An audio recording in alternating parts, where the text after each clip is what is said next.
साहेब, अनंतराव थोपटे यांचं दुःखद निधन झाल्यानंतर आता तुम्ही संग्रामदादांची भेट घेतलेली आहे, शोक व्यक्त केलेला आहे. कशा प्रकारे शोक व्यक्त करतो? एक महाराष्ट्रातलं एक ऋषितुल्य आणि खऱ्या अर्थानं एक लोकनेता ज्याला म्हणतो आपण, ते थोपटे साहेबाच्या दुःखद निधनानं निर्माण झालेलं आहे. मला असं वाटतं की खूप चांगलं काम त्यांनी त्यांच्या आयुष्यामध्ये या ठिकाणी केलं.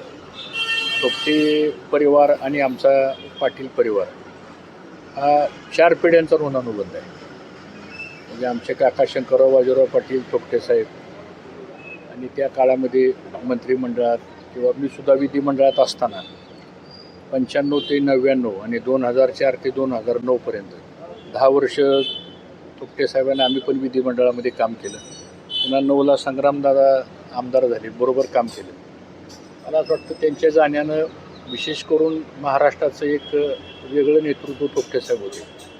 आता आठवणं सांगायची झाली तर कदाचित 99ला जर ते निवडून आले असते तर महाराष्ट्राचं प्रमुखपदी पण त्यांना संधी मिळाली अशी परिस्थिती होती. पण शेवटी राजकारणामध्ये काय घटना अशा घडतात.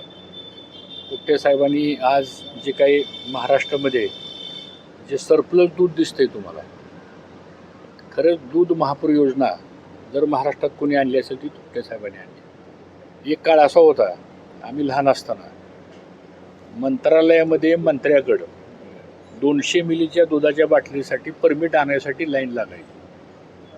हा काळ महाराष्ट्रानं बघितला आहे. आणि आज हा महाराष्ट्र दुधाच्या बाबतीमध्ये सरप्लस झालेला आहे.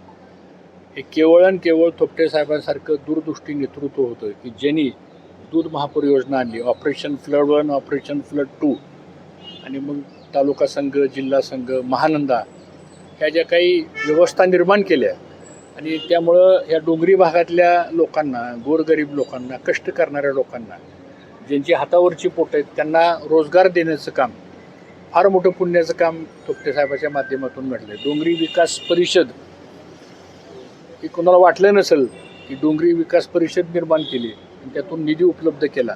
आणि आज डोंगरी भागाला सुद्धा, आणि मग शिक्षण क्षेत्र असेल, परिवहन विभाग असेल, थोपटे साहेबांनी 12-14 खाती त्यांच्या 14 वर्षाच्या काळामध्ये केली. आणि या सगळ्या भागाचं नंदनवन करणारं एक नेतृत्व गेलेलं आहे. मला असं वाटतं आता संग्रामदादावर जबाबदारी जास्त आलेली आहे. पण काही चिंता करू नका, आम्ही सगळेजण बरोबर आहोत. राजकीय वैचारिक मतभिन्नता ही त्या गोष्टी चालू राहतात, ज्या त्या भागातला तो विषय असतो. परंतु अशी नेतृत्व, अशी कुटुंब जे रात्रंदिवस समाजाकरता काम करतात, त्यातलं एक थोपटे कुटुंब आहे. आणि मला असं वाटतं आम्ही सर्वजण दुःखात सहभागी आहोत.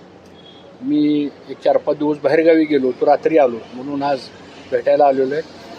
पूर्णपणे भविष्य काळामध्ये थोपटे कुटुंबाला जे काही सहकार्य लागेल आमच्याकडून ते निश्चितपणाने केलं जाईल.